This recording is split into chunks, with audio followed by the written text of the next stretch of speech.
Nggak apa-apa ya. Kita mulai aja ya kawan-kawan ya. Baik, terima kasih kawan-kawan sudah hadir. Selamat malam rekan-rekan semua. Selamat datang di live Instagram koreksi.org. Mungkin ada yang baru tahu saya ya. Perkenalkan nama saya Sari Wijaya. Saya dari koreksi.org. Malam ini akan menjadi moderator dalam diskusi yang mengangkat tema mengapa RUU TNI harus ditolak gitu ya. Seperti yang kita ketahui ya, revisi Undang-Undang Tentara Nasional Indonesia (RUU TNI) tengah menjadi sorotan karena dianggap mengancam supremasi sipil dan demokrasi yang telah kita perjuangkan sejak reformasi 98. Salah satu pasal yang kontroversial adalah pembukaan jalan bagi prajurit aktif TNI untuk menduduki jabatan sipil yang dikhawatirkan akan menghidupkan kembali difungsi ARMY ala Orde Baru, gitu ya. Nah, kemudian pemerintah dan DPR ini kejar tayang membahas RUU TNI. Bahkan ada hal yang mungkin sangat aneh ketika pembahasan undang-undang yang menyangkut sektor publik ini dilakukan diam-diam di hotel mewah Fairmont, Jakarta, di tengah efisiensi anggaran tentunya. Di sisi lain, kita lihat juga banyak pasal-pasal bermasalah di RUU TNI tersebut.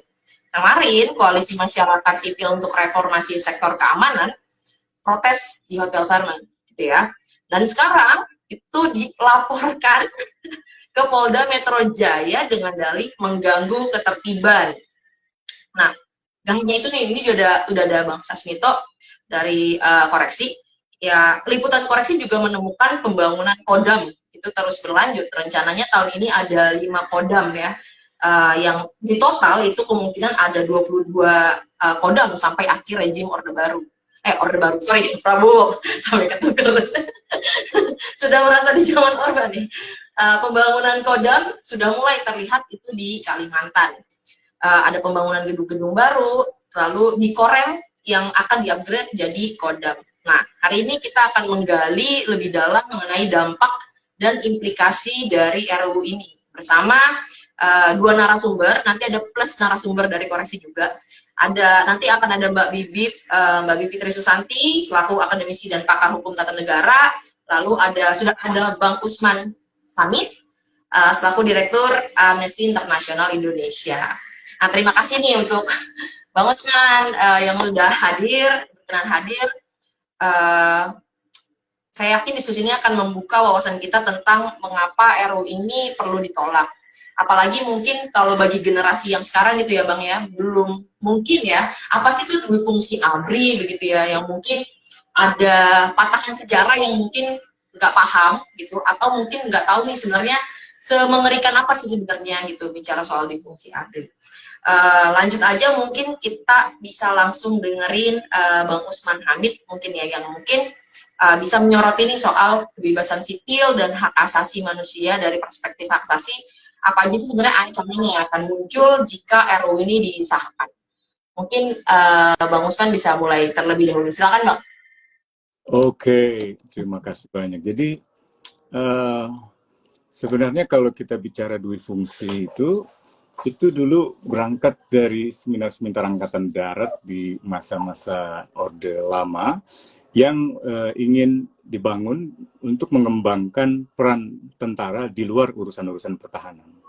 Dan ketika itu salah satu dalihnya tentu saja baru saja Indonesia merdeka dan masih memerlukan pendekatan militer untuk memastikan kedaulatan itu terjaga. Meskipun fakta-fakta sejarah, referensi ilmiah memperlihatkan sebenarnya kekuatan militer kita di tahun 45 sampai 49 ketika melawan Belanda itu berakhir dengan kekalahan. Belanda itu menyerahkan kedaulatan Indonesia itu karena desakan Amerika Serikat. Dan tentu saja diplomasi para pemimpin Republik Indonesia, Sultan Syahrir dan lain-lain.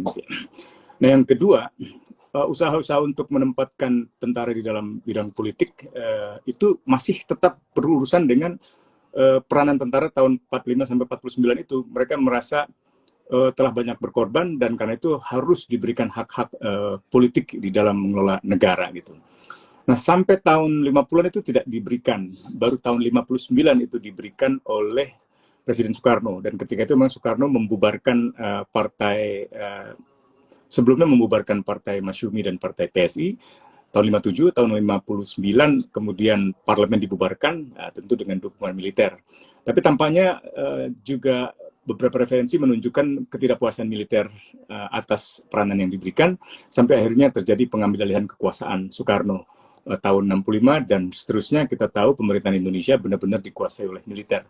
Nah, di situ dui fungsi itu benar-benar merajalela. Jadi militer menjadi menteri, menjadi kepala lembaga, menjadi kepala daerah di semua tingkat, dari tingkat gubernur, bupati, camat, kemudian juga dalam bisnis. Nah, kebetulan di masa pemerintahan Orde Baru itu banyak sekali masalah di dalam lingkungan pertahanan. Salah satunya adalah anggaran yang tidak cukup. Jadi anggaran militer seperti dibiarkan hanya sebesar 25% kalau dalam beberapa buku ilmiah. Sehingga 75% itu membuat militer seperti tergantung pada sumber-sumber di luar negara. Nah, sumber-sumber di luar negara itu kemudian dikelola oleh kendali Presiden Soeharto. Dan Presiden Soeharto seperti membuat ketergantungan elit-elit militer pada Soeharto, terutama pada proyek-proyek yang akan diberikan melalui kroni-kroninya Soeharto, dari pengusaha Lim Sulyong dan lain sebagainya. Nah, disitulah mulai terjadi bisnis-bisnis militer, gitu ya. Jadi militer bukan hanya ada di dalam politik, di dalam pemerintahan daerah, kemudian di parlemen, atau di BUMD, BUMN, gitu, tapi juga di dalam bisnis-bisnis di luar urusan pemerintahan, gitu. Nah, jadi peranan politik praktis, peranan politik pemerintahan militer, peranan bisnis militer itu begitu dominan.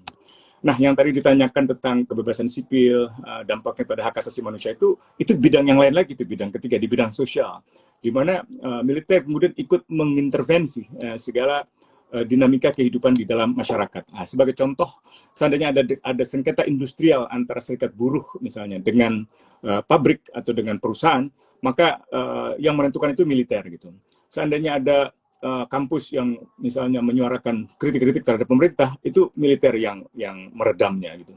Seandainya ada suara-suara petani misalnya berdemonstrasi dan menolak katakanlah pembangunan atau pengambilan lahan-lahan mereka, maka itu militer dikedepankan. Ketika ada perusahaan asing yang kemudian berinvestasi di Indonesia, terutama sejak tahun 67, setelah pengambilan 2 tahun setelah pengambilan kekuasaan Soekarno oleh Soeharto, itu militer yang menjadi ujung tombaknya, gitu, menjadi semacam pengamannya. Misalnya pengambilan lahan di Aceh, itu sawah-sawah yang sangat subur, ladang subur, bahkan menjadi sumber pangan, sumber padinya Asia, Aceh, tiba-tiba kemudian beralih rupa, hutan-hutannya, sawah-sawahnya dibabat untuk dijadikan ladang gas dan minyak. Yang ketiga itu diserahkan kepada salah satu perusahaannya adalah PT Exxon Mobil dari Amerika Serikat. Demikian pula di Papua. Di Papua juga kemudian militer banyak ikut di dalam mengamankan proyek Freeport, pembabatan hutan dan pertambangan emas yang salah satu yang terbesar di dunia, gitu. Dan bertahun-tahun pimpinan-pimpinan militer banyak yang menerima uang puluhan ribu dolar per tahun misalnya, gitu, per orang, gitu ya. Seperti misalnya Pangdam di Papua ketika itu juga pernah dilaporkan oleh beberapa lembaga, salah satunya adalah lembaga Global Witness, kalau salah berpusat di Amerika, karena menerima dana-dana dari Freeport. Nah, jadi intervensi kehidupan pemerintahan oleh militer, kehidupan politik oleh militer, termasuk partai-partai politik yang dianggap membangkang pemerintah, itu diintervensi oleh militer. Puncaknya itu pada penyerangan kantor 27 Juli, penyerangan kantor PDI sebelum menjadi PDI Perjuangan. Kemudian juga di dalam bidang sosial tadi intervensi terhadap kehidupan sengketa industrial buruh dengan perusahaan. Jadi militer seperti mengamankan modal, mengamankan kuasa modal, mengamankan investor, gitu, dari protes-protes buruh, protes-protes petani, protes-protes mahasiswa, gitu. Nah, disitulah militer menjadi bukan lagi mengurusi pertahanan, melainkan mengurusi bidang-bidang sosial, bidang politik, gitu. Bahkan akhirnya terlibat di dalam berbagai pelanggaran hak asasi manusia. Nah, itu yang kemudian dituangkan di dalam TAP MPR setelah reformasi dimulai di Indonesia. Misalnya melalui TAP MPR tahun 2000 tentang peran TNI dan Polri. Di situ dijelaskan secara gamblang betapa peranan dui fungsi militer itu telah menyebabkan tidak berkembangnya sendi-sendi kehidupan sosial politik di Indonesia, tidak berkembangnya demokratisasi di Indonesia, gitu. dan penggabungan antara militer dengan polisi juga dipandang misalnya bermasalah dalam TAP MPR nomor 6 tentang pemisahan TNI dan Polri karena mencampur adukan antara urusan pertahanan dan keamanan. Jadi kalau TAP MPR nomor 6 tahun 2000 itu menjelaskan pentingnya pemisahan antara urusan keamanan dan pertahanan, keamanan dalam negeri oleh polisi dan pertahanan luar negeri oleh militer, maka TAP MPR yang kedua yaitu TAP MPR nomor 7 tentang peran TNI dan Polri menegaskan dampak negatif dari intervensi politik dan intervensi sosial militer di dalam dui fungsi ABRI terhadap kehidupan masyarakat, terhadap kehidupan sosial dan politik gitu. Nah, dengan begitu TAP MPR menegaskan prinsip-prinsip bahwa tentara harus profesional, tentara harus fokus pada bidang pertahanan, dan tentara dilarang berpolitik, dilarang berbisnis, dilarang menduduki jabatan sipil ketika masih aktif. Karena itu kalau ada anggota TNI aktif yang masih menjabat atau masih berdinas, ingin ditempatkan di dalam jabatan-jabatan sipil atau jabatan-jabatan struktural di dalam kementerian, lembaga, maka itu dilakukan setelah yang bersangkutan mengundurkan diri atau mengajukan pensiun gitu. Jadi itu latar belakang kenapa TAP MPR itu ada gitu. Mudah-mudahan nggak terlalu panjang jawabannya. Enggak, Bang. Ini cukup mencerahkan juga nih. Di awal-awal tadi Abang udah bahas soal sejarah gitu ya. Bagaimana keterlibatan militer yang memang sebenarnya sudah sangat lama ya terlibat bertransaksi dengan perusahaan gitu ya, dengan politik segala macam. Mungkin juga kawan-kawan juga kalau kita baca lagi kembali sejarah gitu, ada juga banyakan pemberontakan militer juga yang terjadi ya, yang cukup membuat situasi demokrasi di Indonesia kalau dilihat dari sejarah gitu ya 17 Oktober dan lain-lain itu cukup membuat banyak pro kontra juga ya. Situasi masyarakat sipil cukup gonjang-ganjing juga pada saat itu. Dan sekarang ada niatan lagi yang dimunculkan oleh negara gitu untuk mengembalikan tadi soal saya nggak bisa bilang difungsi ya, sekarang kayaknya udah multifungsi gitu ya Bang ya.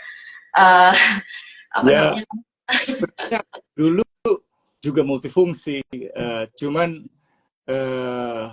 konsep seminarnya ketika itu menghasilkan istilah dui fungsi itu untuk menyederhanakan antara peran pertahanan dan peran non pertahanan. Tapi kalau disebarkan melalui peran sosial, peran politik, peran bisnis, jadi multifungsi. Meskipun ya perbedaannya saat ini belum misalnya ada perwakilan politik militer di parlemen gitu ya, belum ada fraksi gitu. Dari segi itu mungkin belum sama lah dengan dui fungsi yang dulu kita persoalkan gitu. Tapi dari segi penempatan jabatan sipil ini mulai mengingatkan pada apa yang disebut sebagai fungsi-fungsi kekaryaan di masa lalu itu yang menjadi bagian dari apa yang diterjemahkan sebagai dui fungsi, itu fungsi pertahanan dan fungsi non pertahanan. Non pertahanannya dari sosial sampai politik gitu. Oke. Ini Bang, sebenarnya apa sih yang paling ditakutin ketika misalnya tadi soal jabatan sipil tadi itu bisa dipegang sama militer? Kita tahu misalnya militer kan satu komando ya Bang, mungkin kerjanya bisa jadi rapi gitu, ya kan? Ya. Apalagi sekarang kan kalau makan siang gratis itu kalau nggak salah yang pegang dapurnya juga militer, gitu. Nah, maksud saya jangan-jangan gitu ya, rezim ini melihat bahwa ya udahlah dikasih ke militer aja gitu, karena mungkin kerjanya bisa satu komando misalnya kayak gitu. Sebenarnya apa sih yang ditakuti dari masyarakat sipil sendiri ketika misalnya jabatan tadi dipegang sama militer seperti itu? Ya, seperti yang berkali-kali kami sampaikan, kekhawatiran utama kami justru melemahkan militer dan melemahkan fungsi utama dari militer, yaitu pertahanan negara. Apa saja itu pertahanan negara atau sebutlah pertahanan nasional. Yang pertama adalah menjaga integritas teritorial, menjaga integritas wilayah. Yang kedua adalah menjaga kedaulatan negara. Yang ketiga adalah menjaga keselamatan segenap bangsa atau tumpah darah bangsa Indonesia. Jadi ketika ada serangan musuh asing misalnya yang mengancam kedaulatan negara, itu tugas yang dijalankan oleh militer. ketika ada perbatasan wilayah, misalnya antara Kalimantan bagian Indonesia dengan Kalimantan bagian Malaysia misalnya gitu. Di perbatasan ada pergerakan pasukan Malaysia misalnya ingin mengambil wilayah Indonesia, atau ingat gak konflik Sipadan dan Ligitan, itu kan Indonesia kehilangan 20. Atau ketika wilayah perairan Indonesia dengan Australia, dengan Darwin misalnya, ketika ada pergerakan pasukan, katakanlah seandainya ini ada ancaman dari militer Australia, maka kita harus siap siaga gitu. Makanya tugas militer sederhana, latihan, tapi latihannya kan berat gitu, karena sewaktu-waktu bisa saja negara Indonesia berada dalam ketegangan seperti di Laut Cina Selatan atau seperti Ukraina. Tidak ada yang pernah bisa mengira bahwa Ukraina tiba-tiba diinvasi oleh Rusia. Tidak ada yang pernah mengira Hong Kong tiba-tiba dikendalikan kembali oleh Republik Rakyat Tiongkok misalnya gitu. Atau sekarang kita sedang merencanakan di bawah pemerintahan Donald Trump untuk menginvasi Greenland misalnya untuk energi-energi mineral. Jadi kita harus siap gitu, dan harus mengembangkan postur pertahanan yang kuat gitu. Dengan cara apa? Dengan memfokuskan militer pada urusan yang memang merupakan bagian dari tugas pokok dan fungsinya, termasuk keahliannya di sana gitu. Jadi membangun strategi pertahanan, membangun sistem persenjataan modern, membangun sistem pendeteksian dini atas serangan, termasuk serangan siber, membangun alat-alat utama sistem persenjataan gitu. Itu tidak mudah, itu tugas-tugas yang sangat berat. Tidak mungkin bisa dilakukan oleh kementerian yang lain, lembaga yang lain, bahkan oleh polisi sekalipun. Nggak mungkin. Jadi kalau tiba-tiba jadi ngurusin makan siang gratis, gitu, atau ngurusin sawah, kan kita udah tahu urusan sawah di masa Jokowi sampai sekarang gagal semuanya. Karena bukan karena militer bukan karena militer buruk dan sipil baik, tidak, tapi memang militer tidak dilatih untuk itu. Nah, yang lebih penting lagi adalah di dalam konteks jabatan sipil ini sebenarnya kan kita bukan mau bicarakan bagaimana kalau ada pelibatan anggota-anggota militer untuk urusan banjir, urusan bencana alam, bukan soal itu. Ini yang dimaksud dengan jabatan sipil adalah jabatan struktural, jabatan pengambil kebijakan. Nah, karena itu penting untuk memikirkan orang-orang yang ada di dalam struktur kementerian maupun lembaga. Orang-orang yang bekerja, dididik, dilatih, dibiayai oleh negara untuk menjadi dirjen, untuk menjadi eselon 1, eselon 2, eselon 3 gitu ya. Untuk menjadi irjen, menjadi sekjen dari sebuah kementerian. Mereka benar-benar memulai karir mungkin dari APDN, dari STPDN, terus gitu sampai kuliah di luar negeri untuk bisa benar-benar mengembangkan kementeriannya gitu. Tiba-tiba di tengah jalan posisi itu diduduki oleh militer tanpa ada semacam proses yang panjang untuk pengembangan sumber dayanya. Nah, akhirnya akan terjadi konflik kepentingan juga gitu, dan akan terjadi inkompetensi gitu. Tapi mungkin dari sudut pandang pemerintahan yang sekarang, khususnya Presiden Prabowo, karena berlatar belakang militer dan karena langkah-langkah awalnya mengembangkan sistem pendidikan dan latihan ala militer dengan retret militer itu, maka mungkin benar seperti kata Anda itu, bahwa mungkin ini diharapkan bisa mudah untuk dikendalikan, dikomandoi gitu. Tapi di dalam kementerian, di dalam lembaga pemerintahan sipil, kita tidak bisa menerapkan sistem kemiliteran semacam itu yang hierarkis gitu ya. Sistem kemiliteran itu baik untuk organisasi militer, tapi diterapkan pada organisasi sipil, dia akan timbul masalah. Di dalam organisasi sipil itu kan pengambilan keputusan harus ada dialog, harus ada musyawarah, harus ada tender mungkin gitu. Nah, tidak bisa diselesaikan dengan senjata gitu ya. Tidak bisa diselesaikan dengan hierarki, tidak bisa. Itu harus berdasarkan pada undang-undang. Nah, kalau misalnya tiba-tiba suatu proses pengambilan keputusan diputuskan berdasarkan katakanlah hierarki militer, itu akan jadi masalah. Apalagi misalnya tidak mau lepas senjata, artinya tidak mau lepas kedinasan, kan berarti tidak mau lepas kepangkatan dan senjata gitu. Nah itu bisa jadi masalah gitu. Kalau mengundurkan diri nggak ada masalah. Oh, ini orangnya kompeten. Oke, orangnya kompeten, berarti tinggal minta mengundurkan diri atau diminta untuk pensiun dini gitu. Jadi kita tidak menyerang orang. Orangnya bisa saja benar-benar punya kemampuan pengetahuan, kita nggak tahu ya kan. Di dalam juga kan banyak yang mampu dan juga tidak gitu. Tapi seandainya yang dimaksud adalah kompetensi, kita tidak mempersoalkan kompetensinya kalau memang benar ada. Tapi lepaskan kedinasan itu, lepaskan kepangkatan itu, lepaskan senjata itu gitu. Karena kalau tidak, hanya negara seperti Myanmar yang dipimpin oleh junta militer, hanya negara seperti Mesir dipimpin oleh junta militer, LCC, Jenderal LCC, hanya negara seperti mana lagi, Thailand, Ya. yang juga dikendalikan militer, yang bisa membenarkan penempatan militer di dalam jabatan-jabatan sipil. Masa kita mau disetarakan dengan negara yang sudah terbelakang? Dan hari-hari ini kita dalam indeks demokrasi VDEM itu sudah digolongkan sebagai negara dalam kategori electoral autocracy. Jadi negara autokrasi elektoral. Jadi kita punya pemilu tapi bukan negara demokrasi. Kita sudah disebut sebagai negara autokrasi gitu. Nah, ini adalah keadaan yang membuat Indonesia jadi malu di mata dunia gitu. Jadi kita tidak lagi bisa disejajarkan dengan negara-negara demokrasi baru di Asia Timur, misalnya seperti Korea atau Jepang misalnya gitu. Nggak bisa lagi. Atau kita sulit untuk dikatakan sebagai negara demokrasi ketiga terbesar di dunia setelah Amerika, India, lalu Indonesia. Agak sulit karena Indonesia justru sekarang mengalami kemerosotan yang luar biasa itu. Tentu saya tidak bermaksud ini akhir segalanya, tidak. Kita harus terus bersuara, kita harus terus berusaha agar Indonesia tetap menjadi Indonesia yang baik, yang lebih baik. Oke. Bang, ini udah ada yang komen soal junta militer wannabe. Mungkin Bang Usman juga bisa bercerita nih soal contoh negara lain di mana militerisasi birokrasinya itu berujung pada pelanggaran HAM atau penyempitan ruang demokrasi. Mungkin bisa mencontohkan yang lebih detail nih, Bang. Biar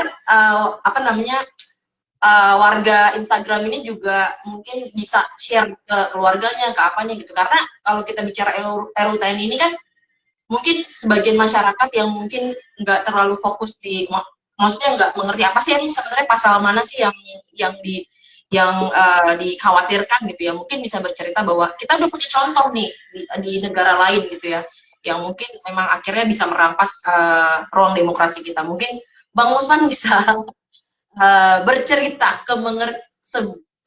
semengerikan apa ketika misalnya RUTN ini disahkan gitu. Contohnya mungkin di negara lain. Ya, kalau di negara lain, tadi sudah saya sebut misalnya Myanmar, Thailand, sampai dengan Mesir, gitu ya. Di Mesir, suara-suara kritis, bahkan suara oposisi partai, diberangus. Orang-orang yang melawan pemerintah atau yang mengkritik pemerintah dipandang sebagai musuh. Kan militer itu, doktrinnya itu musuh. Gitu ya. Sehingga memang untuk perang dia itu tidak salah, untuk perang memang demikian sejauh ini normanya gitu. Tapi ketika suara-suara rakyatnya yang menjadi aktivis atau yang menjadi anggota partai politik bersuara kritis lalu dianggap sebagai musuh, wah itu bahaya banget itu. Demikian pula di Myanmar, apalagi kalau di Myanmar setelah kudeta tahun 2021 itu berapa ribu orang terbunuh dan berapa ratus orang oposisi di penjara gitu. Nah tentu kita tidak ingin gitu. Bahkan suku minoritas, ras etnis minoritas Rohingya itu sampai mengungsi sebesar hampir mencapai 1 juta seingat saya itu dalam hitungan yang paling singkat gitu. Dan dalam sejarah menurut PBB pergerakan pengungsi yang tercepat dari segi jumlah yang tertinggi itu adalah pengungsian Rohingya dari Myanmar ke Bangladesh gitu. Nah saya khawatir dengan kekhawatiran apa yang dialami oleh Myanmar bisa dialami oleh Indonesia ke depan gitu kan. Kadang-kadang kalau kita mau jujur kita punya sejarah yang buruk dalam konteks diskriminasi terhadap kaum minoritas ya. Misalnya minoritas Tionghoa gitu yang dipandang sebagai bukan orang asli Indonesia. Sama seperti orang Rohingya itu kan bukan orang asli Myanmar, mereka dituduhnya begitu. Padahal ketika Myanmar merdeka tahun 50-an awal itu orang-orang Rohingya banyak yang menjadi anggota majelis konstituante atau majelis anggota dewannya, banyak yang memperjuangkan kemerdekaan Myanmar, sama seperti orang Tionghoa di Indonesia. Mereka juga ikut terlibat di dalam perjuangan kemerdekaan itu. Pramudia Anantatur itu pernah dipenjara gara-gara dia menulis novel, kalau salah berjudul Hokiau di Indonesia. Itu semacam The Jewish Question versinya Hannah Arendt yang mempersoalkan diskriminasi minoritas Tionghoa di Indonesia dan Pramudia dipenjara untuk itu. Pemerintahan Soeharto ketika mengambil alih kekuasaan dari Soekarno tahun 66 itu mengeluarkan TAP MPR yang melarang Marxisme Leninisme termasuk juga melarang seremoni-seremoni Tionghoa, termasuk para penganut Confucian atau dilarang untuk merayakan Imlek, dilarang atau harus membuat semacam surat keterangan kewarganegaraan dan seterusnya. Tahun 98 kita lihat kaum minoritas menjadi korban lagi, menjadi semacam kambing hitam. Jadi kalau kita lihat tahun 97 itu toko-toko, ruko-ruko warga Tionghoa itu mulai dibakar. Sampai 98 puncaknya di bulan Mei itu karena kritik-kritik masyarakat, kritik mahasiswa terhadap pemerintah itu kemudian seperti dialihkan, seolah-olah yang salah bukan pemerintah, melainkan kelompok masyarakat Tionghoa. Lalu ditunjuk.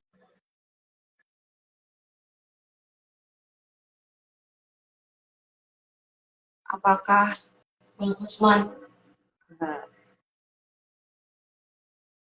Halo, Bang Usman Itu naik putus-putus.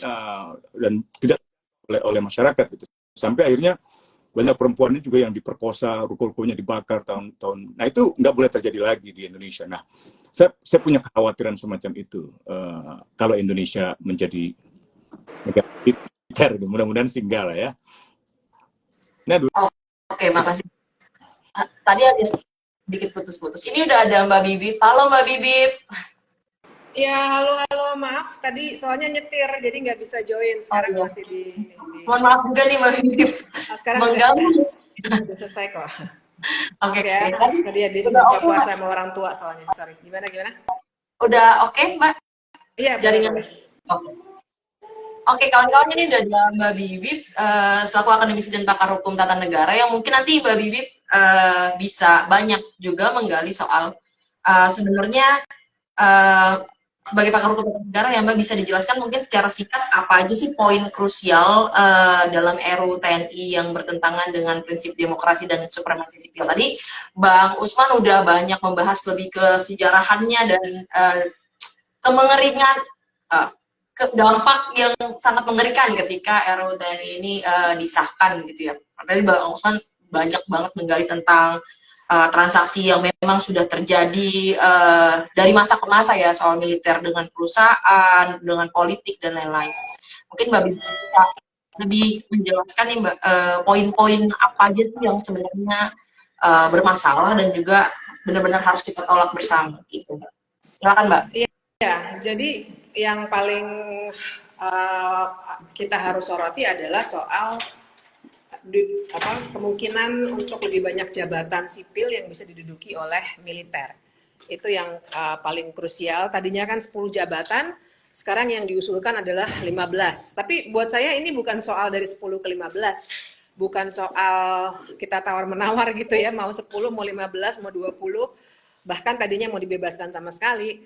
Bukan hanya soal itu, tapi dampak seperti yang tadi saya dengar tadi Mas Usman sudah sampaikan gitu. Jadi tapi itu pasal yang paling krusial.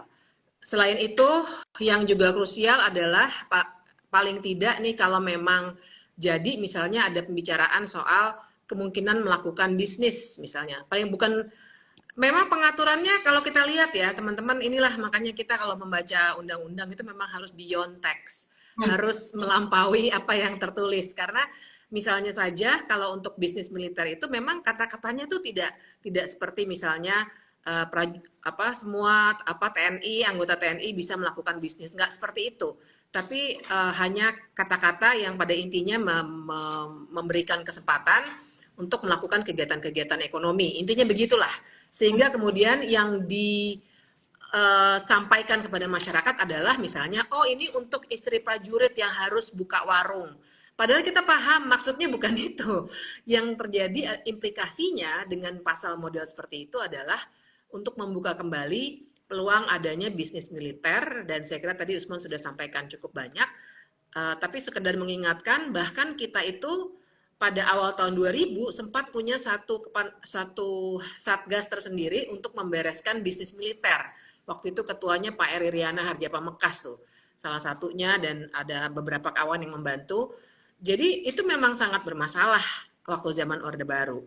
Dan satu lagi yang juga dipertanyakan adalah usia pensiun. Tapi kalau buat kita yang membicarakan soal militerisme, sebenarnya usia pensiun bukan pasal yang perlu kita utak-atik terlalu banyak lah. Intinya adalah Satu itu tadi ya, terutama jabatan-jabatan yang bisa diduduki oleh militer. Tapi lebih dari itu, kita harus paham konteksnya. Sebenarnya dugaan kita ya, kalau kita bicara proses legislasi ya, kan pertanyaan besarnya dari kita semua adalah ini urgensinya apa sih sampai harus nginep di hotel, ngebut, dan kalau yang kita baca berita kan sampai dengan masa reses tuh mau diselesaikan, yang artinya tinggal 5 hari. Urgensinya apa sih? Memang besok kita perang? Kan enggak. Jadi yang saya ingin ngajak kita semua untuk mikirin, beyond text, yang terjadi adalah keinginan untuk melegitimasi beberapa hal yang sudah dilakukan sebenarnya oleh militer. Misalnya seperti yang diungkap oleh beberapa media massa, masuknya beberapa perwira ke BUMN yang bahkan sudah dikasih training dulu tuh di Hambalang ya. Jadi ada batch trainingnya itu di situ.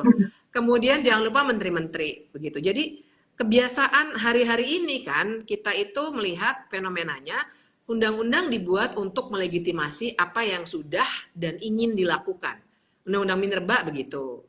Ya kan, undang-undang untuk melegitimasi sesungguhnya PP-nya udah ada tapi melanggar undang-undang, tapi undang-undangnya diubah untuk memberikan izin usaha tambang untuk ormas keagamaan.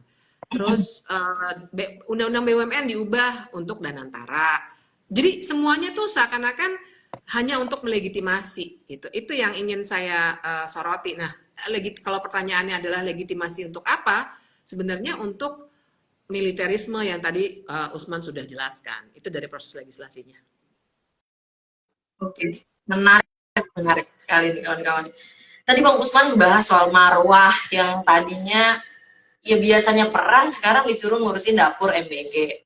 Sebenarnya ini juga tadi ya, kalau Mbak Bibit tadi bilang beyond text gitu, nggak sekedar apa namanya yang tertulis gitu ya, tapi kita mungkin sebagai masyarakat sipil harus menaruh kecurigaan terus-terusan ya gitu ya terhadap kebijakan-kebijakan negara yang kadang-kadang suka di luar nurul, apa namanya, sehingga mungkin perlu untuk kita bareng-bareng mikirin soal hari ini kondisi situasi Indonesia yang sudah sangat gelap ini gitu.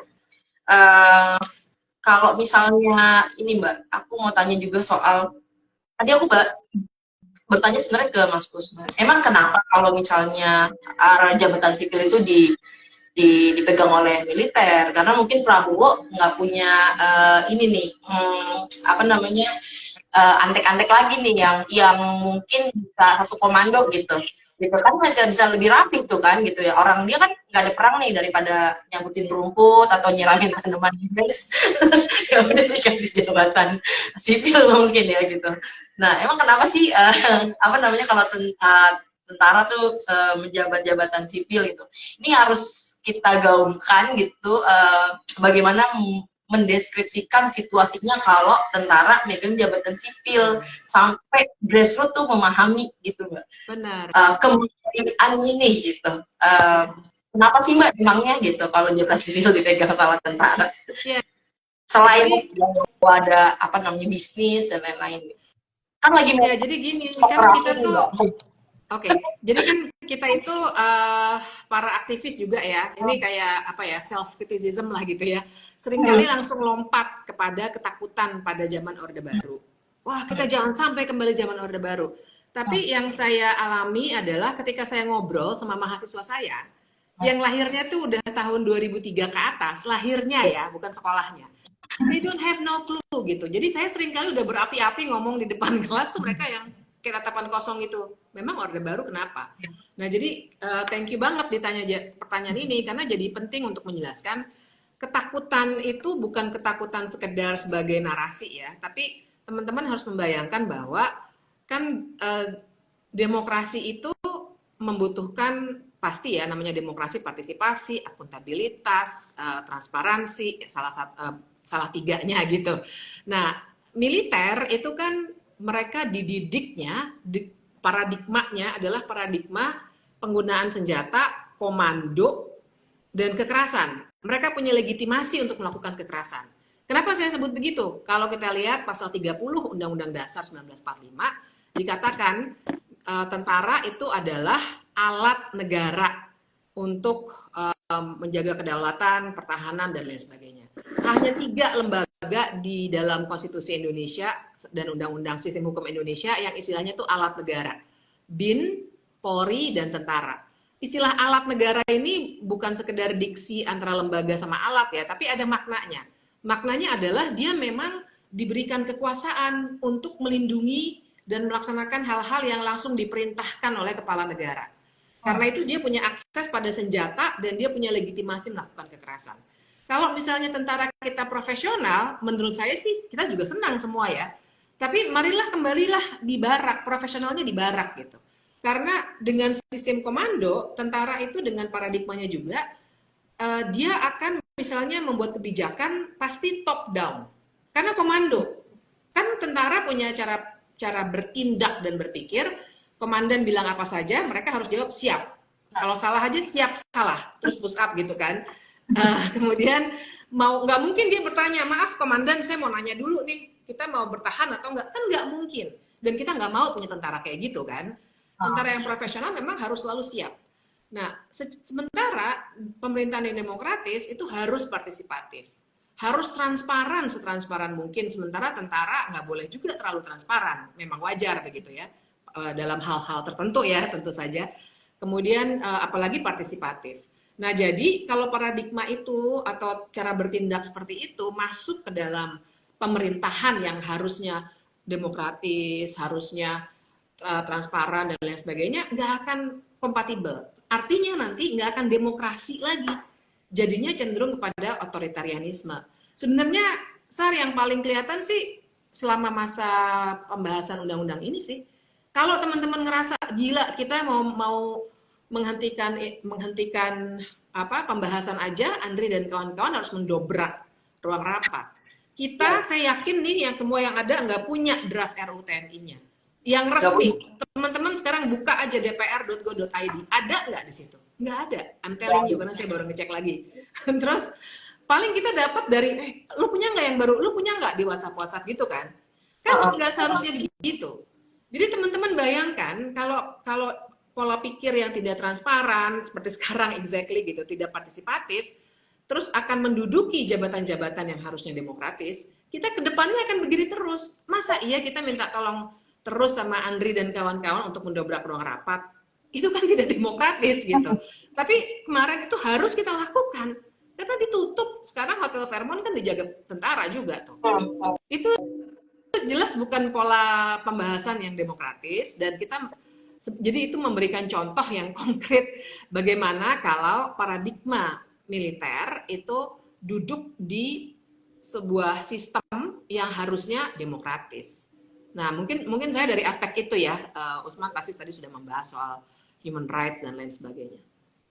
Iya Mbak, wah tadi menarik udah bahas tentang Andri dan kawan-kawan. Itu aja belum ada RUU TNI udah dibilang katanya mengancam ketertiban dengan menggunakan influencer tentunya ya. Nah itu aja udah belum ada disahkannya RUU TNI udah dibilang mengancam ketertiban 3 orang melawan banyak orang makanya di Fairmont gitu ya. Itu udah dianggap merancang mengganggu ketertiban padahal mereka nggak bawa apa-apa ya tadi bilang anarkis lah. Saya lihat video salah satu influencer saya nggak mau sebut. Gimana Bang Usman? Ada pertanyaan tuh di dalam komentar. Ada komentar-komentar juga yang banyak berbeda dengan kita, termasuk ya. Jadi outsourcing aja deh TNI biar kerjaan lewat mereka semua. Assalamualaikum, sehat selalu Bang Usman. Rezim takut kalau kebusukannya diketahui mau jadi ASN ditunda, udah ada jabatan mau didobel. Oh, ini pertanyaan. Ini ada yang ini ya, Indonesia Emas dipimpin militer ya? Iya itu Indonesia Emas. Itu gimana tuh Bang? Silakan dikomentarin dulu. Usman dulu. Yang mana? Ada Indonesia Emas dipimpin oleh militer gitu katanya. Komentar Usman and the Blackstones malah. Ya, tadi ada yang mengkritik bahwa kita dianggap anti NKRI, anti. Itu penting sekali untuk kita jelaskan.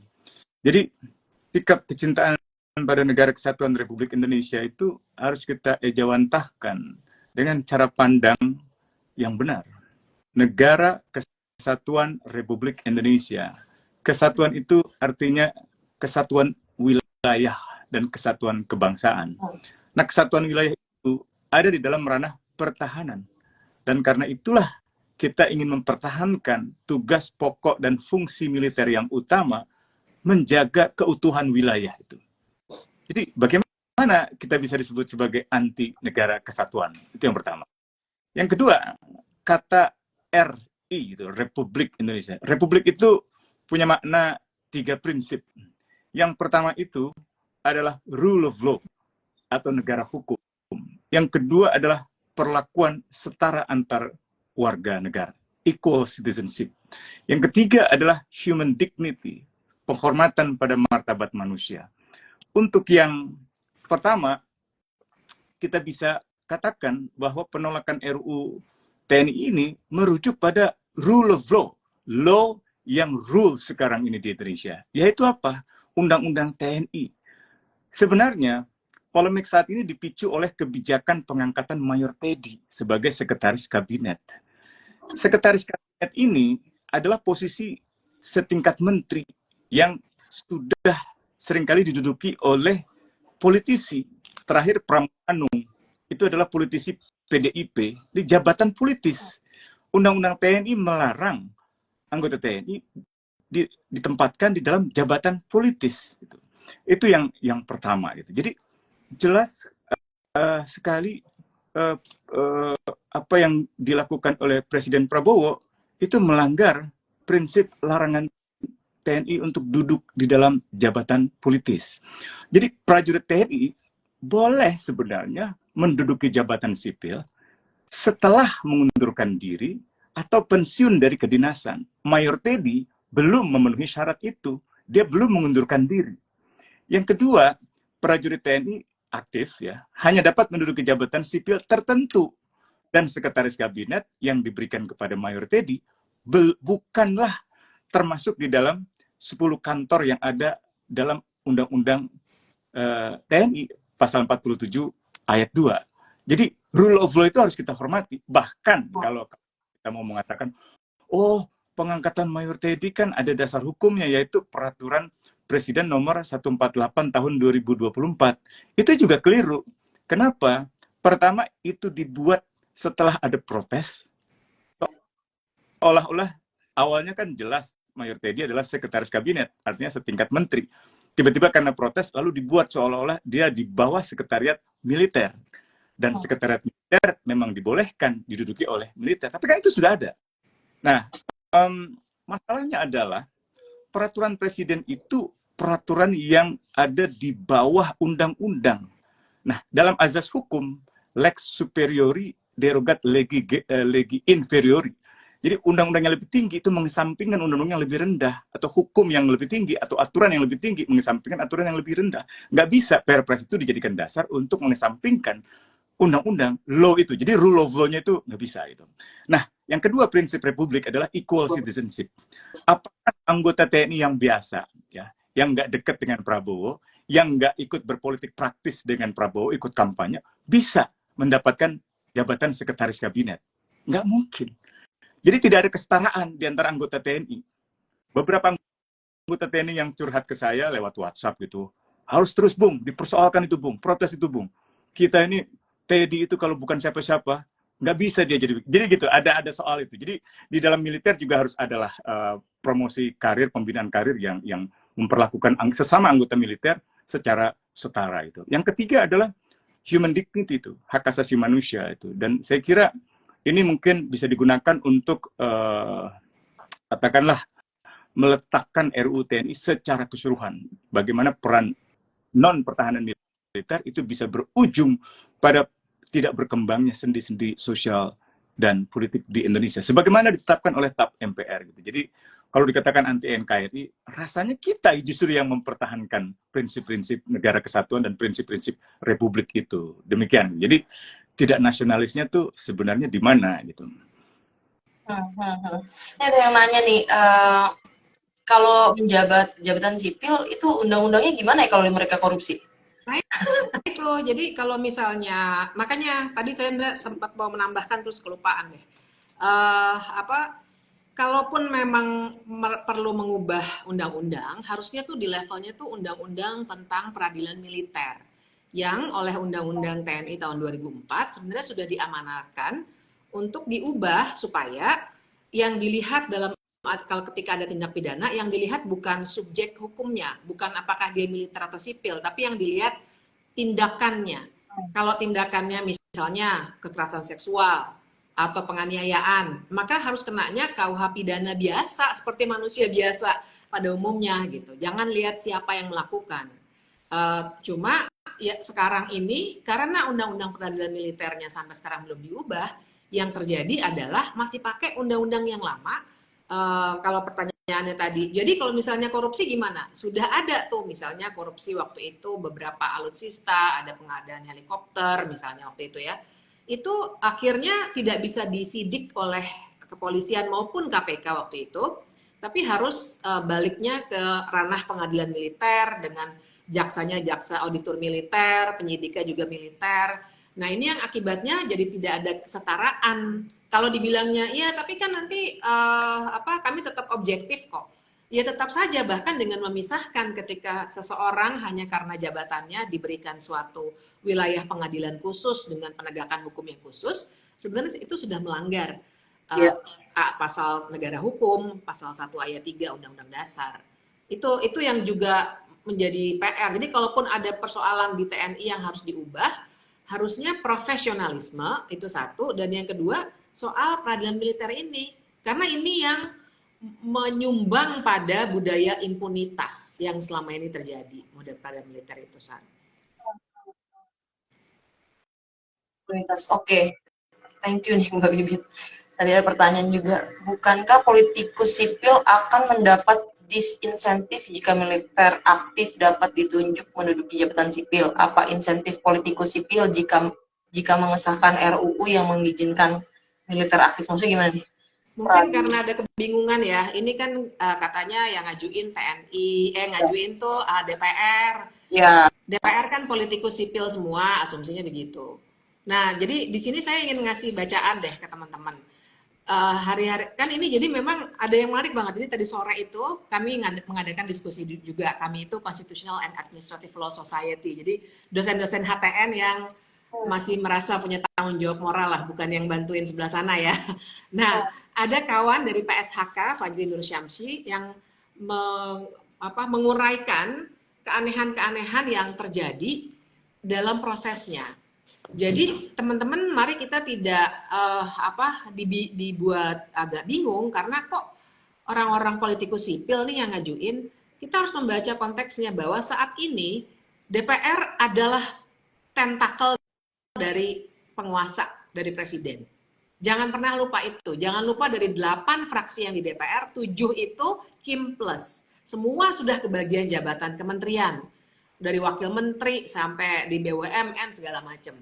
Jadi semua di drive-nya sebenarnya oleh Prabowo dan kawan-kawan. Dan please jangan pernah lupa bahwa Prabowo juga dari militer. Karena itu tadi yang Usman sempat cerita dengan Mayor Teddy segala macam kan konteksnya ada di situ sebenarnya.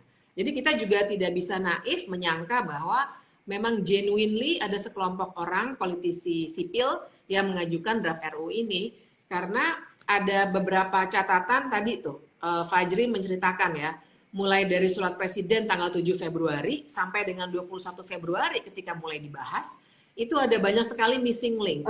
Dan kalau dibilang draft RUU-nya datang dari DPR, tapi yang unik adalah perintah untuk menyelak, karena Undang-Undang TNI ini tidak ada dalam prioritas legislasi 2025. Tidak ada. Ya, benar banget. Nggak ada. Perintah untuk menyelaknya itu biasanya harus datang dari Bamus. Tapi ini datangnya dari kantor presiden. Jadi itu juga sebuah hal yang unik. Nanti bisa dicek dalam rekaman diskusinya. Tapi kira-kira gambarannya seperti itu, sehingga kita juga harus membaca bahwa misalnya nggak hanya ini kan, bahwa DPR misalnya tiba-tiba mengeluarkan peraturan DPR yang bisa mengevaluasi semua lembaga negara. Saya agak menyimpang dikit bahasnya, tapi saya untuk ngasih gambaran bahwa kita harus membaca DPR itu bukan DPR yang seperti kita bayangkan dalam secara konsep, tapi mereka sudah jadi tentakel dari kekuasaan. Jadi sebenarnya kalau dibilang kok politikus yang sipil mengajukan RUU TNI sih, sebenarnya tidak purely dari mereka. Dan tadi juga saya baca berita IDN Times yang mengungkapkan anggota-anggota panja itu kaitannya dengan beberapa pejabat lama, baru, dan tentara itu apa saja. Jadi mari kita baca aktor-aktor itu. Jadi kan kalau analisis politik hukum kan mengharuskan kita untuk lebih peka, untuk membaca, untuk menganalisis aktor. Dan itu akan kita lihat dengan jelas. Ini bukan politikus sipil yang dengan sukarela, senang hati, gembira mengajukan RUU TNI, tapi memang ada sebuah rekayasa yang menginginkan RUU ini masuk duluan dan menyelak prioritas-prioritas lainnya. Oke. Aku jadi banyak seperti kuliah nih malam ini mendapatkan banyak insight dari Bang Usman dan Mbak Bibi. Bang Usman, aku mau nanya, sebenarnya di generasi yang sekarang mau nanya, sebenarnya ada apa sih maksudnya seburu-buru ini gitu? Apakah ada situasi global yang mengerikan gitu sehingga harus ada RUU ini? Karena kalau ngomongin soal TNI misalnya harus juga nggak ngurusin A aja tapi sampai Z gitu kan sekarang. Apakah ada situasi yang sangat mengerikan sehingga mungkin Bang Usman bisa cerita soal polanya ya? Polanya sebenarnya ada apa sih yang mau kalau kita bisa mengira-ngira sebenarnya ada apa sih, ada udang di balik apa sih ini harus seburu-buru ini gitu. Maksudnya mungkin teman-teman juga banyak yang penasaran kenapa sih ini di bulan puasa banyak banget tiba-tiba ada masalah institusi polisi yang beginilah, tiba-tiba minyak beginilah, terus tiba-tiba ada apa namanya RUU TNI begini. Maksudnya di bulan puasa banget nih itu di waktu kita yang harusnya menahan amarah begitu ya, tapi kita akhirnya harus berjuang juga nih melawan apa namanya setan-setan yang harusnya dikerangkeng gitu. Mas Usman mungkin bisa ngelihat polanya sebenarnya ada apa sih gitu. Ya, saya akan melihat pola umum dan yang lebih spesifik gitu, yang khusus. Yang umum itu memang sejak awal pemerintahan Jokowi terjadi resentralisasi pemerintahan. Baik itu dalam kategori resentralisasi Jakarta atas daerah, ya. Jadi pemerintah menjadi sentralistik kembali seperti di masa pemerintahan militer Orde Baru. Yang kedua adalah politisasi penegakan hukum yang melemahkan independensi penegakan hukum. Akibatnya terjadi kekacauan konstitusional, kekacauan elektoral, kekacauan institusional, gitu ya. Makanya ada masalah di lembaga polisi, lembaga pajak, atau Kementerian Energi dan Mineral, atau misalnya Pertamina, gitu kan. Itu kekacauan akibat dari politisasi hukum dan pelemahan kelembagaan hukum, sehingga tidak ada ketertiban. Yang ketiga adalah menguatnya oligarkisasi. Oligarkisasi ini yang saya maksud adalah menguatnya peran segelintir orang yang memiliki kekayaan material luar biasa dalam mengendalikan pemerintah itu. Ini terlihat di dalam proyek-proyek strategis nasional. Dan ini biasanya berhubungan dengan hutang jasa. Ketika seorang politikus seperti Jokowi berkampanye pilpres yang sangat mahal, itu kan sudah menjadi rahasia umum, dana-dana kampanyenya disumbang dari kelompok kecil yang memiliki kekayaan material luar biasa itu. Lalu yang kelima adalah oligarkisasi dan monopolisasi di dalam media selain disrupsi teknologi digital, sehingga media juga menjadi melemah di dalam konteks mengontrol jalannya kekuasaan. Yang terakhir adalah melemahnya oposisi di dalam parlemen, dan ini oposisi yang juga sangat penting di dalam sebuah demokrasi, bukan hanya di parlemen dalam arti partai politik. Tadi Bibip sudah menyebutkan dari 8 partai, 7 partai sudah bagian dari alatnya pemerintah kan. Sebenarnya pemerintah sudah sudah cukup mengendalikan ketua-ketua umum yang menjadi menteri untuk mengambil keputusan yang sekarang, sehingga anggota-anggota DPR yang sekarang sedang membahas ini hanya mengikuti apa kata ketua umum kan sebenarnya itu. Jadi tidak ada daya kritis kalau kita anggota DPR misalnya Abraham siapa namanya dari Golkar itu kok jadi juru bicara pemerintah gitu, bukan lagi anggota parlemen yang punya peran untuk mengontrol atau bertanya atau mengkritik pemerintah dan seterusnya gitu. Dan pelemahan oposisi ini juga di dalam masyarakat sipil. Kasus Andri, kasus Javier itu hanya kasus terbaru di mana suara-suara kritis yang sifatnya opposing pemerintah, beroposisi dengan pemerintah atau dengan kebijakan pemerintah, termasuk kebijakan pemerintah dan DPR, itu kemudian dilemahkan. Itu pola-pola umumnya sudah seperti itu. Jadi bukan datang tiba-tiba. Tentu kalau kita lihat pola umum di tingkat global, ketegangan politik, keamanan, misalnya Donald Trump sedang berencana untuk mengambil Greenland, atau Rusia sudah mengambil Ukraina, Cina mengendalikan Hong Kong, dan geopolitik di tingkat Asia Pasifik juga mengalami ketegangan. Di Pasifik, Australia, Jepang juga mengalami ketegangan. Nah, tapi itu nggak ada hubungannya dengan RUTNI. Harusnya kan yang kita perkuat ketika ada ketegangan politik keamanan di tingkat regional, tingkat global, TNI-nya semakin dipusatkan pada pertahanan, pada penjagaan wilayah perbatasan, pengembangan strategi teknologi untuk mengantisipasi serangan pesawat tanpa awak, invasi militer tanpa awak, dan seterusnya gitu ya. Jadi itu tingkat global. Nah mungkin yang lebih spesifik sebenarnya pemicu politik dan pemicu bisa dibilang teknis administratif pembinaan karir. Politik itu dalam arti militer, dalam studi-studi militer yang dilakukan oleh para ahli militer termasuk Mark Hari dan lain-lain itu menjelaskan selalu ada usaha meminta insentif dari pemerintahan sipil atas apa yang dibayangkan oleh militer sebagai loyalitas mereka terhadap pemerintahan sipil gitu. Jadi kalau RU ini tidak memberikan keuntungan politik bagi pimpinan militer, biasanya ada disinsentif. Nah, disinsentif itu bisa berupa kudeta militer seperti Jenderal LCC melawan Presiden Muhammad Morsi di Mesir pada tahun 2013, atau militer di Thailand mengkudeta pemerintahan sipil tahun 2014, atau pemerintahan Aung San Suu Kyi tahun 2021 Februari dikudeta oleh militer karena tidak memberikan insentif yang bisa dianggap ongkos atas loyalitas militer saat itu. Nah, itu bisa seperti itu. Nah, untuk pembinaan karir memang sudah bertahun-tahun ini terjadi penumpukan perwira-perwira menengah dan perwira tinggi di dalam militer, dan itu jumlahnya ribuan. Mereka tidak punya jabatan, tidak punya meja ibaratnya gitu untuk posisi setinggi itu. Dan ini sebenarnya akibat dari pembinaan karir yang salah, sampai dimulai dari rekrutmen yang salah. Kalau kita lihat 2.500-an anggota TNI aktif yang masuk dalam pemerintahan sekarang, itu menurut data Lab 45 dan juga Koalisi Masyarakat Sipil, 1.500-nya kan angkatan darat. Nah, kenapa bisa angkatan darat begitu besar?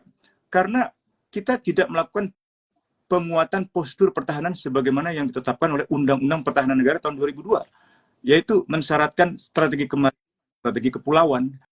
Jadi perkuat itu adalah pertahanan udara, pertahanan kelautan, pertahanan kemaritiman gitu. Bukan pertahanan darat. Pertahanan darat itu zaman Jepang, zaman Belanda, karena mereka invasinya itu dengan pesawat menurunkan terjun payung pasukan militer di Kalimantan, atau kapal laut Belanda datang ke Banten, pelabuhan Banten, lalu pasukannya lari ke dalam daratan gitu. Sehingga ketika mereka masuk kota, kita harus kepung. Nah, dikepung itu dengan penguatan angkatan darat, yaitu pengembangan postur komando-komando teritorial, kodam-kodam, korem-korem gitu. Nah, itu hanya cocok pada masa perang gerilya, dan hanya cocok untuk negara-negara kontinental, negara daratan. Tapi kalau negara kelautan, kepulauan itu membutuhkan kecepatan. Contoh waktu waktu tsunami di Aceh, pesawat militer kita lambat sekali. Sudah didahului oleh pesawat Singapura, sudah didahului oleh pesawat Amerika yang membawa bala bantuan untuk mengatasi bencana tsunami di Aceh gitu. Nah, artinya kita kurang memberi perhatian pada postur pertahanan kita, pada alat utama sistem persenjataan kita, dan juga setara pentingnya adalah pada kesejahteraan para prajurit kita gitu. Nah, ini saya kira pola-pola umum dan pola-pola khusus yang mungkin bisa saya jelaskan. Maaf kalau kepanjangan. Enggak Bang, enggak panjang. Itu pembacaannya cukup ini ya. ada sentralisasi dari pemerintah, menguatnya oligarki, terus ternyata nggak ada hubungannya sama sekali misalnya soal geopolitik tadi. Terus tadi ada komen juga sebenarnya apa saking banyaknya perwira kali ya nggak ngapa-ngapain gitu tadi udah bahas soal surplus yang sebenarnya Bang kalau soal kebanyakan tentara itu kan pernah ada ya kebijakannya Hatta kalau nggak salah yang soal RERA ya reorganisasi dan apa gitu rasionalisasi gitu ya. Nah itu juga dipangkas-pangkasin kan sebenarnya apa namanya karena emang udah kebanyakan juga nggak ada uang gitu kalau nggak salah. Nah kalau sekarang ini kan yang dipangkas kan anggaran-anggaran pemangkasan anggaran tapi malah kontradiksinya adalah tadi ya soal RUU TNI apa ada korelasinya ya tentang hal itu ya maksudnya anggaran dipangkas jadi kerjanya jadi double apa bagaimana nih TNI-nya gitu. Bibip deh ganti. Menurut saya sih nggak ada hubungannya tuh. Jadi karena kalaupun dibuatkan narasi yang menghubung-hubungkan sebenarnya nggak nyambung. Jadi maksud saya gini, kalau memang ada penumpukan jumlah perwira, artinya yang harus dijadikan solusi adalah bagaimana menghitung ulang. Datanya tuh udah banyak. Tadi kan misalnya Usman sudah menyebutkan teman-teman yang punya riset-riset soal ketentaraan sudah punya data juga dan saya yakin banget lembaga-lembaga di pemerintah sendiri punya data itu. Nah, data itu kemudian bisa diolah untuk menghitung kembali misalnya, jadi dari segi rekrutmennya, intake-nya gitu ya. Dalam organisasi kan kalau ada penumpukan SDM, oh berarti mungkin intake-nya itu rekrutmennya masih dikurangi misalnya gitu. Kemudian nanti jenjang karirnya juga mesti diperhitungkan kembali. Jadi yang harusnya dibuatkan adalah solusi kebijakan dalam arti seperti itu. Jadi misalnya perubahan jenjang karir, perubahan rekrutmennya, kemudian mungkin ada tawaran soal pensiun dini dan lain sebagainya. Tapi tidak dengan malah membagi perwira itu ke jabatan-jabatan sipil di mana mereka tidak punya kompetensi. Jadi kita harus lebih jeli nih melihatnya. Mengelola negara itu kan kita harus pakai good governance. Ada tata kelolanya tersendiri. Jadi nggak bisa main-main. Misalnya saya di Jentera terus aduh kelebihan staff nih. Saya kasih deh buat amnestia nih 10 orang kita kelebihan, kan nggak bisa begitu juga karena kompetensinya beda. Nah bayangkan bahwa negara apalagi ada orang-orang yang dididik untuk sangat efektif berperang yang mana bagus. Jadi kalau tadi ada yang kayak kok kita kayak benci banget sama tentara, enggak, sama sekali nggak benci, malah kami senang kalau punya tentara yang profesional gitu. Makanya kami ingin mendorong supaya tentara profesional jangan masuk ke ruang sipil tadi. Nah jadi orang-orang yang sudah dididik dengan sangat baik untuk berperang, untuk pintar menggunakan alutsista. Saya misalnya kan nggak dididik pakai senjatanya, saya nggak tahu caranya gitu. Jadi silakan sesuaikan dengan kompetensinya. Nah, sementara yang duduk di BUMN, di kementerian-kementerian, harus orang yang punya kompetensi yang sesuai. Sehingga argumen ini juga sebenarnya sama sekali nggak nyambung untuk bilang bahwa jangan-jangan jadi orang harus double kerja segala macam. Sebenarnya enggak, karena kalau kita perhatikan anggaran yang dipotong itu kan sebenarnya juga larinya ke hal-hal yang juga tidak memenuhi hak-hak dasar warga loh kalau diperhatikan. Karena buktinya yang kena dampak tuh pendidikan, kesehatan, yang sebenarnya hak-hak ekonomi sosial budayanya warga negara Indonesia semuanya gitu. Sementara yang dibesar-besarkan adalah model-model yang sebenarnya sama sekali jauh dari efisien tadi ya. Membahas di hotel mewah atau misalnya MBG yang sebenarnya banyak sekali catatannya dan hal-hal lainnya yang kita juga tidak pernah mendapatkan penjelasan sebenarnya apa sih yang membuat sebuah item itu prioritas dan yang lain bukan prioritas, itu saja tidak dijelaskan. Nah jadi kalau dikatakan ini juga ada kaitannya dengan pemotongan anggaran, kita bisa lihat dari polanya, kita bisa lihat dari pasal-pasalnya, ini tidak ada hubungan sama sekali sebenarnya. Oke. Makasih Mbak Bibi. Di sini udah ada pemret koreksi juga Bang Sasmito. Halo Bang Sasmito, masih live nggak? Lupa ditanya. Halo Char, tapi sorry koreksi juga udah. Videonya Bang Sasmito bisa cerita soal laporan koreksi nih terkait Kodam. Ya, terima kasih Sari dan Bang Usman, Mbak Bivitri. Kawan-kawan semuanya, mungkin sedikit cerita ya soal liputan koreksi tentang rencana penambahan Kodam yang dilakukan pemerintah tahun ini ya. Jadi tahun ini yang ingin saya sampaikan pertama, ini sebenarnya bukan kritik karena kita benci sama TNI, tapi ya kita mengkritik TNI itu justru karena sayang TNI ya, karena temuan kita di lapangan kembalinya dua fungsi TNI ini justru melemahkan ya, membuat TNI semakin tidak profesional. Nah, kenapa dua fungsi itu kembali, itu sebenarnya bukan isapan jempol ya, karena hasil liputan kita di lapangan terkait pembangunan Kodam itu sudah berjalan di beberapa provinsi. Di Kalimantan Tengah dan di Kalimantan Selatan itu pembangunan gedungnya sudah beberapa sudah jadi ya. Misalkan di Kalteng itu dari Korem akan di-upgrade menjadi Kodam. Rencananya mereka akan membangun 4 gedung A, B, C, dan D. Gedung A-nya itu sudah jadi. Terus kemudian untuk tanahnya, biayanya sebagian besar diambil dari pemerintah provinsi. Jadi yang kemudian dibebani juga itu atau patungan gitu ya, itu justru dari pemerintahan sipil, dari pemerintah provinsi. Nah itu yang pertama. Jadi pembangunan Kodam itu sudah berjalan dan kemungkinan akan diresmikan tahun ini ada sebanyak 5 Kodam ya. Nah yang kedua yang kita kritisi adalah pembangunan ini tidak ada kajiannya. Kita sudah cek buku putih Kemhan, terus kemudian beberapa peraturan di Kemhan, kita tanya ke TNI AD, ke DPR, itu memang kajiannya tidak ada gitu ya. Selalu ada klaim-klaim bahwa ada kajian dan sebagainya, tapi begitu kita minta, itu kemudian tidak diberikan ya oleh pemerintah ataupun TNI. Nah, yang ketiga ini soal anggaran gitu ya, karena untuk membangun satu Kodam itu anggarannya cukup besar ya. Beberapa pengamat memperkirakan untuk satu Kodam itu bisa mencapai 1 triliun sampai dengan 1,5 triliun. Ini angka yang sangat besar sekali dan itu kalau kita hitung-hitung gitu ya, itu setara dengan 500 sekolah dasar di Indonesia, atau kalau untuk penyediaan layanan kesehatan dasar itu bisa menyasar jutaan warga gitu ya. Jadi ini kalau kita kemudian mengambil skala prioritas, tentu ya ada prioritas yang harus diutamakan ya, sekolah dasar, kebutuhan kesehatan dan sebagainya, dibandingkan dengan membangun Kodam yang menurut berbagai kajian itu sebenarnya tidak sesuai juga gitu ya dengan konsep pertahanan yang modern.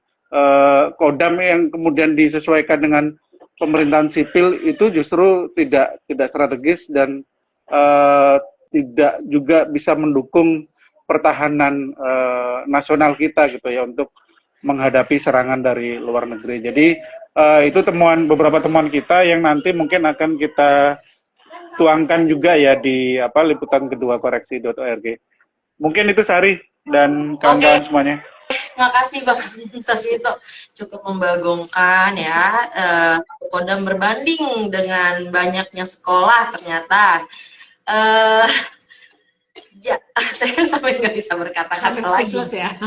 Speechless, karena saya dulu mantan guru Mbak, jadi saya ngerasa kayak astagfirullahaladzim, begini amat ya negara.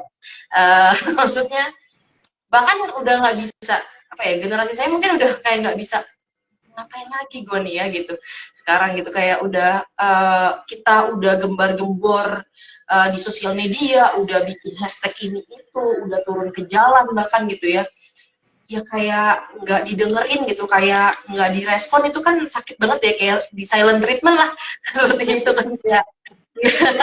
Nggak direspon itu kan sakit banget itu, ketika kita akhirnya merangsek masuk kemarin ya, kawan-kawan Andri dan kawan-kawan itu dianggap malah mengganggu ketertiban, padahal yang dibawa cuma poster gitu ya. Kita lagi nggak bawa apa-apa, kita masih nggak bawa bedil juga kayak mereka gitu kan, itu dianggap mengganggu ketertiban gitu. Itu kan sakit banget, belum lagi mungkin ada teman-teman kontras juga kemarin dapat malah diserang juga segala macam gitu. Banyak lah maksudnya hari ini yang dialami bahkan sebelum RUU TNI itu ada gitu ya.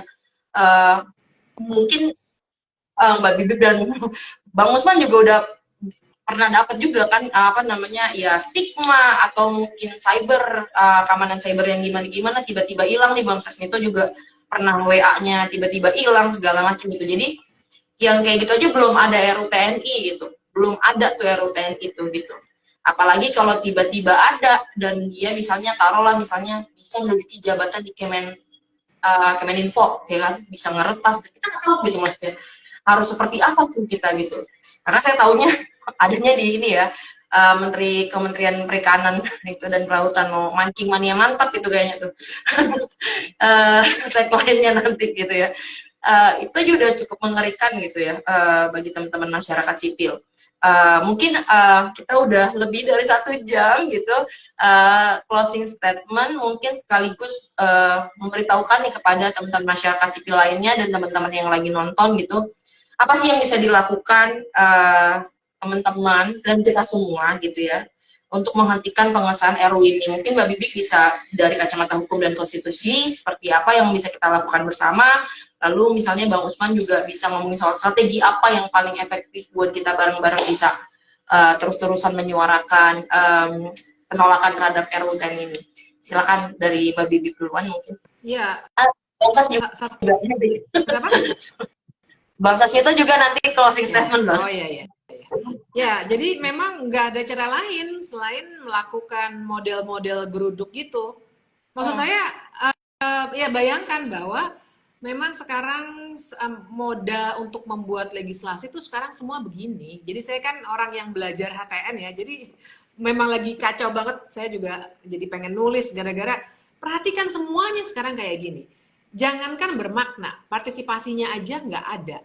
Jadi di titik ini rasanya kita memang bersuara mesti keras sekali, juga jangan terkecoh oleh narasi-narasi yang menutupi gitu ya, kayak tadi ya cuma nambah 5 kok dari 10 misalnya.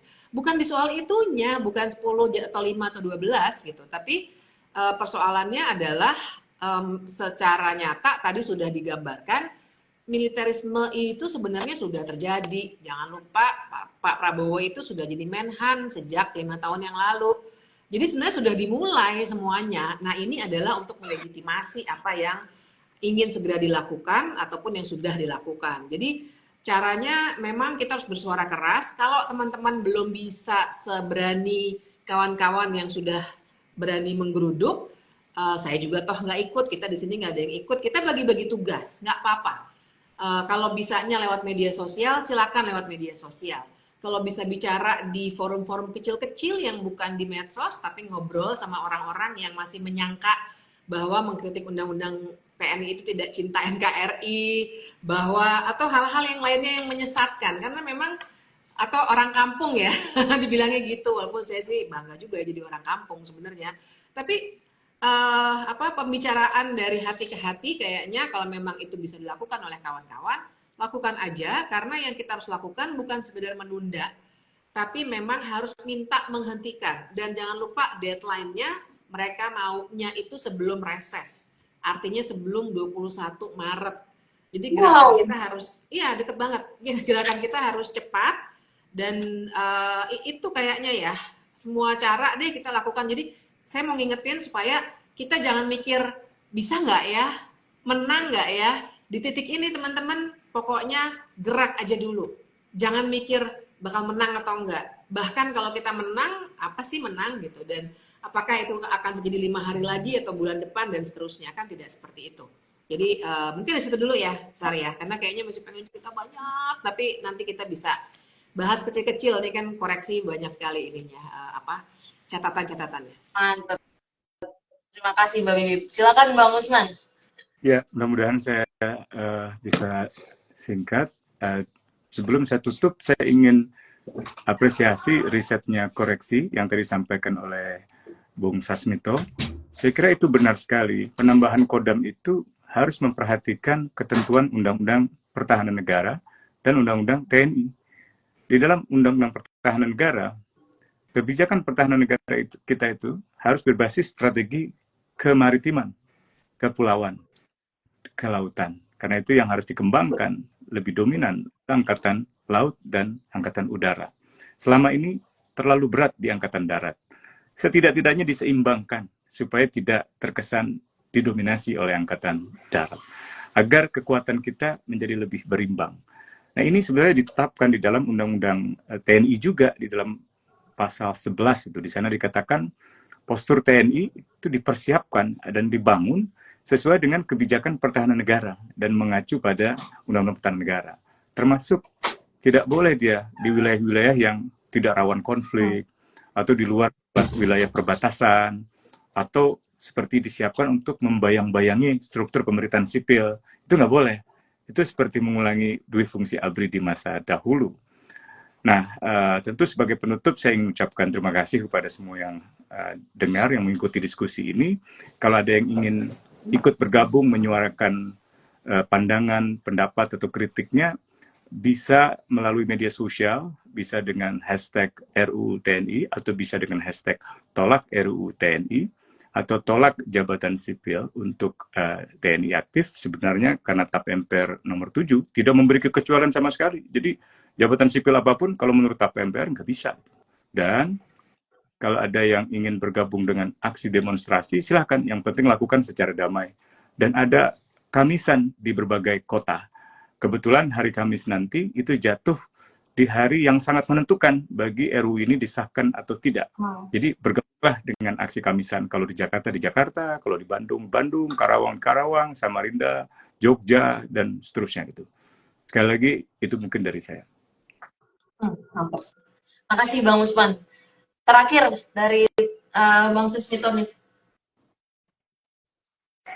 Ya, terakhir terima kasih juga kepada kawan-kawan semuanya yang sudah bergabung diskusi pada malam hari ini.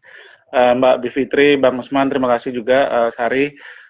Saya hanya ingin mengajak aja teman-teman dari media ya untuk meliput atau setidaknya memiliki perhatian terhadap isu RUU TNI ini ya, karena sebagai media kita memiliki kewajiban kepada publik, bukan kepada oligarki ataupun pemodal ataupun perusahaan media. Jadi kewajiban kita kepada publik supaya demokrasi tetap terjaga di Indonesia.